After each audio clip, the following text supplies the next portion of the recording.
A crise econômica que se arrasta desde 2013 atingiu seriamente a maioria dos 26 estados e o Distrito Federal. Juntos, eles devem cerca de 750 bilhões de reais. Estados como Rio de Janeiro, Rio Grande do Sul e Minas Gerais podem ser considerados em insolvência.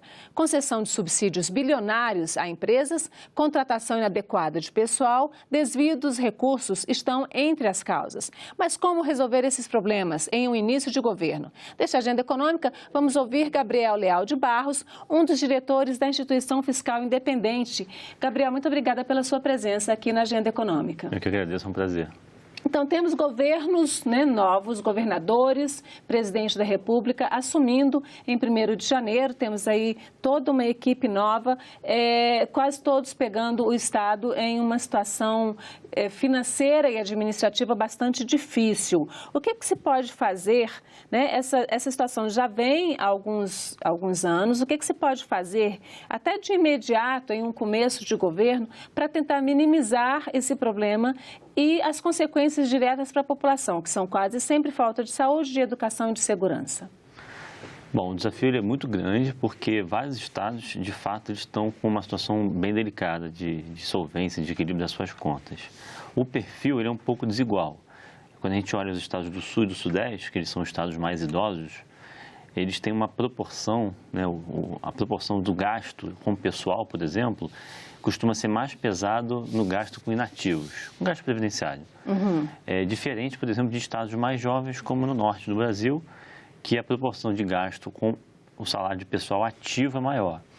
Então, esse perfil demográfico e a composição do gasto diferente em pessoal, e por que eu digo pessoal? Porque pessoal é o gasto mais significativo, mais importante quando a gente olha as contas dos estados. É com a folha de pagamento, salário ativo e inativo. Então, eu diria que, apesar desse perfil desigual, a prioridade precisa ser atacar a dinâmica de crescimento do gasto com o pessoal e o gasto previdenciário. Para isso, a reforma da Previdência é bastante importante, mas não somente ela. A gente sabe que é possível reduzir o tamanho do Estado, melhorar a eficiência das políticas públicas. Tudo isso é uma agenda que precisa ser tocada e que vai na direção de deixar o Estado mais eficiente, mais leve e com uma capacidade de executar políticas públicas de uma forma mais sustentável no médio prazo. Para a gente mostrar um pouquinho até para o nosso telespectador do que a gente está falando, nós preparamos umas artes aqui com fonte do Tesouro Nacional e o seu apoio, mostrando exatamente essa questão do endividamento. E nós pegamos aqui os 5 estados com maior problema, aqui Rio de Janeiro, Rio Grande do Sul, Minas Gerais, São Paulo, Santa Catarina. Alagoas não está com esse problema no momento, mas eu coloquei aqui porque Alagoas tem uma história interessante que depois eu queria que você nos explicasse. Então, Rio de Janeiro com uma receita corrente que é 1/3 da dívida consolidada, ou seja, é o mais problemático em termos gerais, né? Rio Grande do Sul é mais do que o dobro, Minas Gerais também é quase o dobro, São Paulo, apesar de ter uma receita imensa de 157 bilhões de reais, tem uma dívida que é quase o dobro também. Santa Catarina, está melhor a situação, já entra num positivo, e Alagoas. Eu queria que você nos explicasse porque em 2015 teve uma renegociação dessas dívidas, né? E, no entanto, essas dívidas não reduziram, elas teriam que ter reduzido, não foram reduzidas. Só quem conseguiu fazer isso foi Santa Catarina e Alagoas. Então, vamos por partes. O que aconteceu aqui, que apesar da renegociação a dívida cresceu, e o que aconteceu ali, que a dívida diminuiu? Vamos lá. Quando a gente olha para o perfil de endividamento, existem, no passado, os dados de 2014, 2015, por exemplo, eles mostravam 5 estados que tinham uma maior relação de dívida sobre receita corrente líquida, que boa parte são esses estados, Rio de Janeiro, Rio Grande do Sul, Minas Gerais, São Paulo e Alagoas. Naquela época, em 2018 melhorou muito, mas em 2014 a dívida era bastante alta. Então a gente vai trocar essa arte, vai mostrar exatamente a arte disso que você está falando, que é a que compara, que mostra a relação dívida-receita em 2014 e em 2018. E aí depois a gente volta para aquela outra, né? Que é aqui, Rio de Janeiro, tinha essa dívida de 178 a 78% em relação à receita e aumentou para 270, ou seja, mais do que quase 3 vezes, aqui era quase o dobro, aqui quase 3 vezes, Rio Grande do Sul também aumentou tudo. Alagoas tinha uma dívida, uma relação, o dobro do que é hoje, mostrando exatamente aquilo que aconteceu lá. Exato. Isso, vale lembrar que o limite da Lei de Responsabilidade Fiscal é de 200%. O máximo que o Estado pode ter de dívida, como percentual da sua receita corrente líquida, é de 2 vezes, é 200%. Que é 200%, né? Então, Rio de Janeiro está acima, Rio Grande do Sul está acima, Minas Gerais está muito próximo do limite. Então, por isso que o problema, quando a gente olha do ponto de vista de endividamento, apesar das renegociações que foram feitas, e não foram poucas, se a gente for lembrar, por exemplo, todas elas, a gente teve a Lei Complementar no 48 em 2014, depois tivemos a Lei Complementar no 51 em 2015, e em 2016 tivemos a Lei Complementar no 56. Todas elas trataram de renegociações de dívida dos Estados com a União, especificamente, que a principal dívida dos Estados com a União é uma dívida de 97, a 9496, uma lei chamada 9496, de 1997, essa é a maior dívida em geral que os Estados têm com a União. E toda essa renegociação que foi feita nesse período foi particularmente em cima do nível de endividamento dos Estados com a União, por conta desse passivo grande que eles têm. É um bolo, né? Porque eu me lembro que essa dívida aqui, essa renegociação da Lei 9496 foi o que levou vários estados à justiça, alegando que, na verdade, já pagou essa dívida aqui, né? Teve um debate jurídico, de fato, chegou aí para o Supremo Tribunal Federal, foi a discussão se aplicava juros simples ou juros compostos. O Supremo chegou a conceder cerca de 16 liminares, representando aproximadamente 8 bilhões, que deixaram de ser pagos em função dessa discussão que houve se aplicava juros simples ou juros compostos. Vale lembrar que no sistema financeiro inteiro são aplicados os juros compostos. Mas, enfim, houve esse imbróglio e, no final das contas, teve uma das renegociações tratou justamente de repactuar não só essa dívida lá de 97, como essa dívida que ficou, digamos assim, retida em função de decisões liminares do Supremo. Que não estava sendo contabilizada. Que os estados não estavam pagando, e aí depois desse acordo, inclusive em função da determinação do próprio Supremo Tribunal Federal, o governo federal teve que chegar a um consenso com os estados sobre o que fazer. Então, houve uma renegociação e, além da mudança, por exemplo, do indexador, né, da taxa de juros, dessa dívida de 97, por exemplo, também foi possível que os estados renegociassem dívidas com o BNDES e eles tiveram um desconto na parcela dos encargos da dívida durante 24 meses, que foi de julho de 2016 até junho de 2018, desse ano. Mas mesmo assim essa proporção cresceu? Porque cresceu mesmo assim, porque quando a gente olha, boa parte dessas medidas que foram adotadas, elas se concentraram do ponto de vista da dívida dos estados, do ponto de vista de estoque, mas o fluxo, né, o déficit que os estados geram mês a mês e ano a ano, não foi alvo, digamos assim, das medidas que foram tratadas, né? Ou seja, despesas que estavam gerando dívidas não foram cortadas, é isso? Exato. Tá. O desequilíbrio fiscal, ele é proveniente de receita menos despesa, né? As medidas que foram adotadas, particularmente desde 2014, trataram ou do estoque do fluxo da dívida ou de acesso a receitas extraordinárias por parte dos estados. Por exemplo, lembra da repatriação de capitais? Os recursos da repatriação foram divididos com os estados e municípios e também o saque de depósitos judiciais que os estados puderam fazer. Então, foram dois tipos de medidas, né? Pelo lado da receitas extraordinárias, e pelo lado da dívida. A despesa, repara que ela não foi objeto das medidas que foram adotadas. E a despesa, ela é o problema estrutural. Mas a despesa, ela estava prevista na renegociação de 2015. O corte de despesas, ou a não contratação de pessoal, tinha uma série de regras ali que tinham que ser implementadas exatamente para que a dívida não crescesse. Tinha. A principal medida pelo lado do gasto era a adoção de uma regra de gasto. A despesa não podia crescer mais do que a inflação, a despesa corrente do Estado, dos estados que fizeram a renegociação, não poderia crescer mais do que a inflação. Então, eles têm esse teto de despesa por 2 anos. Mas aí tem um problema. O primeiro problema é o seguinte, Hoje, na Constituição, a Constituição define que 25% da receita líquida de impostos nos estados tem que ser gasto com educação. E 12% da receita líquida de impostos tem que ser gasto com saúde. Por que isso é importante ser debatido, a gente falar um pouco sobre isso? Porque a vinculação de um gasto com saúde e educação à arrecadação, ela gera uma expansão de gasto quando a economia está crescendo. Por exemplo, a economia está crescendo, a arrecadação acompanha em alguma medida. Como você tem um gasto nessas duas áreas que é vinculado à receita, quando a economia está crescendo, o gasto cresce. No entanto, quando a economia cai, você tem uma recessão, pela natureza do gasto, esse gasto você não consegue reduzir, é mais difícil reduzir. Então, ele tem um pouco esse viés de expansão do gasto em período de bonança, vamos chamar assim, e na recessão é difícil cortar. Então, esse é um primeiro ponto. Um segundo ponto é que, do ponto de vista demográfico, quando a gente olha o perfil demográfico dos estados, pode fazer pouco sentido, por exemplo, o Rio Grande do Sul, ele é o estado mais idoso do Brasil, quando a gente olha a proporção de jovens por idosos. Depois vem o Rio de Janeiro.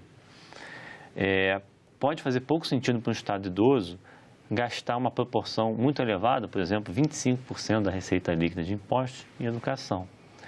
Então, esse tipo de regra, ele precisa ser discutido e ele, de alguma forma, em alguma medida, ele cria uma dificuldade para que os estados consigam cumprir esse teto de gastos. Pode ser um complicador, mas ele tem uma função, que é garantir um investimento mínimo na educação, porque senão o país não cresce e a economia não anda mesmo, né? E a gente tem visto isso aí. Uhum. O que você acha que poderia ser uma solução? Então, em lugar de vincular um percentual da arrecadação total para investimento em educação, vincular talvez um percentual por aluno, né? Então, como o Estado é obrigado a garantir escola de qualidade para todos, então você definiria o que é um valor que garante uma escola de qualidade por aluno, por exemplo, que aí você equilibra essa questão de Estado para Estado. Uhum. Esse é um excelente ponto, é uma discussão que existe bastante grande em torno de qual que seria a regra ótima, vamos chamar assim. Mas uma possibilidade é essa, discutir o gasto per capita, né, o gasto por aluno, no caso de educação, ou por pessoa, no caso da saúde, ou uma forma mais simplificada poderia ser, ao invés de ter um limite individualizado de educação, de saúde, ter um limite conjunto de saúde mais educação, que aí se permite que estados que são mais idosos, né, que têm realidades demográficas diferentes, possam fazer essa compensação. Eles vão investir mais em educação, em saúde do que em educação, e o estado mais novo vai investir mais em educação do que em saúde. Exato. Ele pode fazer essa combinação. É claro que terá um investimento mínimo em cada uma das áreas, mas tratando conjuntamente, pode ser uma possibilidade de equalizar melhor esse problema que hoje tem de forçar talvez o Estado a ser obrigado a gastar um valor muito alto, sendo que a prioridade, por exemplo, estados como Rio Grande do Sul, Rio de Janeiro, que são mais idosos, a prioridade não é tanto a educação, no sentido de ampliar o gasto. Você tem proporcionalmente mais idosos do que jovens. Então, você está me dizendo que uma parte grande do crescimento dessa dívida e até dessa proporção aqui no caso desse gráfico especificamente, em relação à dívida e receita, é a crise econômica, ou seja, a receita diminuiu, não tem aí malversação, não tem desvio, onde é que entram esses outros fatores? Porque senão fica parecendo que é só aquilo que se investe. E quando a população olha o resultado, ora, não tem tanto dinheiro investido assim em saúde, em educação e segurança, senão as condições desses três itens, principalmente, não estariam tão ruins no país, não é? A gente sabe que tem o desafio econômico, ele é um pedaço, né? Ele é uma parte do desafio. Tem outros desafios, o mau uso do dinheiro público, sem dúvida, atrapalha muito, é um dos fatores. Tem uma outra questão relacionada também com essa trajetória de dívida, que é o volume de renúncias fiscais que são concedidas não só no âmbito do próprio Estado, mas também no âmbito da União. Quando a gente olha, por exemplo, o volume de renúncia fiscal no âmbito federal apenas, a gente está falando de 4% do PIB, aproximadamente, isso dá em torno de 300 bilhões de reais por ano. E dentro desse volume de renúncia gigantesco, quando a gente olha tributos que são compartilhados com os estados e municípios, que é o IPI e o Imposto de Renda, a gente está falando de mais de 100 bilhões da soma desses tributos, que metade seria repassado para estados e municípios. Então, quando você fala em renúncia fiscal, só para a gente traduzir direitinho, isso é subsídio que é dado a determinados setores industriais, empresariais?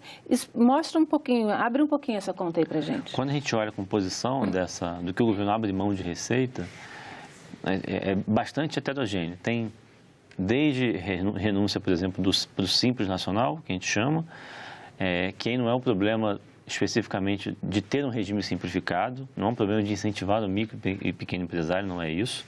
O problema especificamente do Simples, quando a gente olha no Brasil em comparação com outros países, é que o limite de enquadramento do Simples ele é muito elevado. A gente contempla desde o micro e pequeno empresário até empresas que são médias e grandes, que seriam consideradas médias e grandes nos outros países.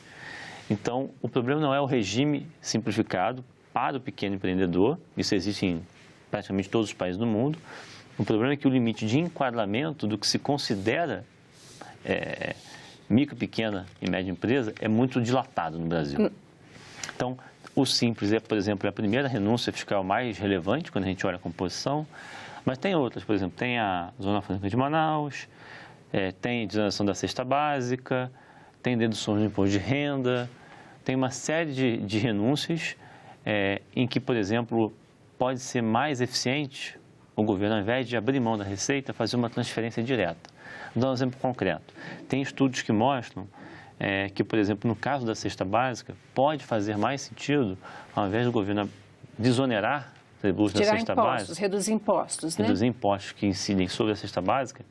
Só para dar um exemplo da distorção, salmão é desonerado atualmente da cesta básica. Ele está na cesta básica, salmão? Filé mignon também. Uau. Então, existem problemas de fazer uma política dessa maneira, né, através de renúncias fiscais, e pode ser mais eficiente fazer um gasto direto. Ou seja, aumentar, por exemplo, o Bolsa Família? Exatamente. Pode fazer mais sentido, então, tem estudos que mostram que é mais eficiente. E o governo conseguiria gastando menos, ele conseguiria atingir o mesmo objetivo com um custo menor, atendendo aquelas famílias. Então, o aumento de Bolsa Família seria positivo nesse sentido, até para reduzir essa dívida? Seria.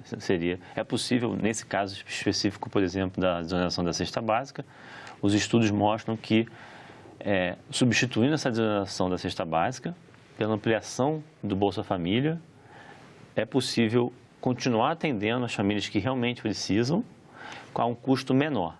Então, ou seja, você consegue ter um alívio, reduzir o volume de renúncias fiscais sem desproteger as pessoas que mais necessitam. Então, tem como sim, é possível fazer um arranjo melhor que o atual. Certo. Vamos falar um pouquinho dessa questão que você falou mais no começo, que é a questão da despesa de pessoal e a receita. A gente tem também um outro gráfico que dá uma ideia adequada, porque eu queria que você explicasse um pouquinho isso daí para a gente também. A lei de responsabilidade fiscal, ela prevê limites, né? No caso da União são 60%, a União não pode gastar mais do que 60% com o pessoal, e no caso dos estados e municípios, 50%, não, é o contrário. Estados e municípios 60% e União 50%. A gente vê aqui, esses são os estados em pior situação. Nenhum chegou nos 60%, esse é o dado comparativo 2015-2018. Embora, no meio aí, em 2016, 2017, alguns tenham ultrapassado 60%. Mas como é que se chegou a esse estado de coisas aqui? Tem gente demais nos estados, tem muito servidor contratado, aliás, não é só servidor, né? É servidor, é funcionário terceirizado, são os comissionados, aqueles que são empregados por cargo político, a gente tem tudo aqui, não é só servidor. Mas como é que se chegou nessa situação e como é que se controla essa situação? Essa é uma excelente pergunta, porque repara que, por exemplo, Rio de Janeiro, Rio Grande do Sul e Minas Gerais, que são estados que claramente estão com um desequilíbrio fiscal agudo, a gente vê diariamente na imprensa, e, no entanto, apesar da dificuldade de pagar salário, muitos estão atrasando salários há cerca de 2 anos, estão parcelando salários, e apesar disso, os estados não superam, né, o limite máximo da LRF. Então, é curioso realmente que o indicador não sinalize a gravidade do problema. Então, esse é um primeiro ponto importante, porque existe uma falta de consenso, vamos chamar assim, um problema de contabilização do que se considera despesa de pessoal, como proporção da receita corrente líquida para efeito de cumprimento da LRF. A LRF ela permite uma série de deduções, de abatimentos, mas, além disso, existe um dissenso, né? Não existe uma harmonia, vamos chamar assim, entre os critérios de contabilização da despesa com pessoal e da receita corrente líquida entre os estados. E isso é importante porque é esse entendimento contábil dessa classificação, que é básica, que os gatilhos da lei de responsabilidade fiscal serão acionados ou não. A LRF ela prevê uma série de gatilhos, mesmo antes do Estado superar o limite de máximo de 60%, a LRF tem vários gatilhos que, quando o Estado atinge 90% desse limite, que é o limite prudencial, por exemplo, tem o limite de alerta, o limite prudencial e o limite máximo. No limite prudencial, vários gatilhos são acionados. Redução de terceirizado, de comissionado, gratificação, evita fazer concurso público, dar reajuste salarial, todas as medidas que atacam a despesa de pessoal para tentar evitar que o desequilíbrio ele se aprofunde. Isso não sendo suficiente, novas medidas são adotadas, por exemplo, em adicional, né? Então, apesar disso tudo estar previsto na LRF, o fato de nós não termos um consenso em torno dos critérios que são utilizados para contabilizar a despesa e a receita, a despesa com o pessoal e a receita corrente líquida, faz com que todos esses gatilhos que a gente está mencionando não sejam acionados ou sejam acionados posteriormente. Começo de governo, a gente sempre ouve uma coisa, duas coisas, na verdade.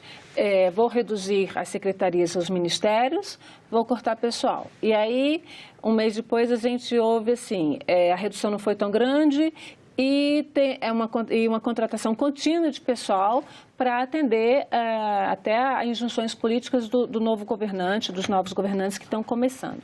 Como é que se sai dessa armadilha? A redução do tamanho do Estado, ela é interessante, ela pode fazer sentido. Redução de secretarias, por exemplo, ajuda, por exemplo, na gestão de políticas públicas.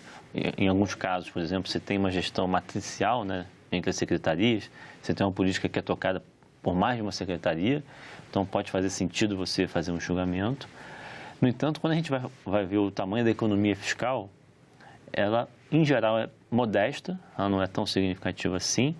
O maior ganho de você fazer uma reforma administrativa, quando a gente vai avaliar os números, sugerem que não é tanto do ponto de vista fiscal, né, de economia, do volume de recursos, e sim do ponto de vista de eficiência na gestão das políticas. Então, pode ser mais interessante, ser mais eficiente na gestão e na coordenação das políticas. E é um primeiro sinal, né? Simbolicamente, o governo está cortando na carne. É importante ele dar esse sinal também.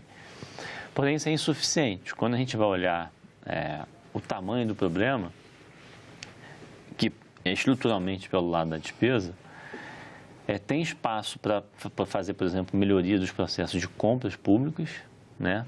O Banco Mundial soltou um estudo recentemente que mostrou, por exemplo, na esfera federal, e isso acontece também na esfera subnacional, nos estados e municípios, que existe um espaço importante para ganhos de eficiência, na redução do gasto, só melhorando, aprimorando o processo de compras governamentais. Então, essa é uma agenda também interessante, que pode ser complementar. E pode ter resultado aqui. E pode ter resultado, sem dúvida, para melhorar as contas públicas.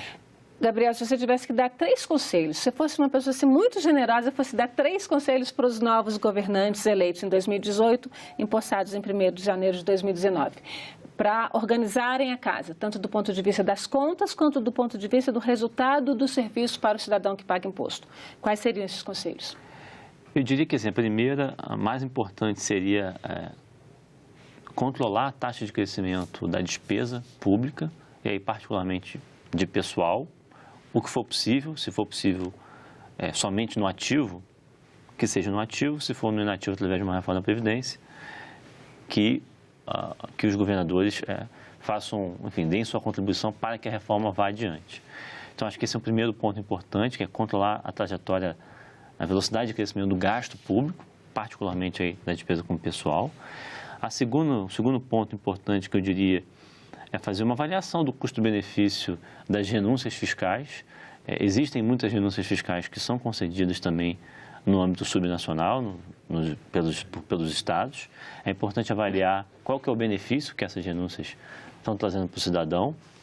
E acho que o terceiro lugar é melhorar a eficiência dessas políticas públicas, especialmente saúde, educação, segurança, saneamento básico e transporte, que eu acho que são as áreas mais importantes, mais fundamentais, que o cidadão sente mais o efeito de uma prestação boa ou ruim do serviço público. Acho que esses 3 pontos são os mais relevantes, vamos chamar assim. Bom, então tomara que eles sejam aproveitados. Muito obrigada pela sua presença aqui na Agenda Econômica. Eu que agradeço. E agradeço também a você que nos acompanhou até aqui. Se quiser baixar este programa ou indicar para alguém, acesse a nossa página na internet, senado.leg.br/TV. Mande seus comentários e sugestões pelo telefone 0800 61 2211 ou pelo e-mail agendaeconomica@senado.leg.br. Até o próximo programa.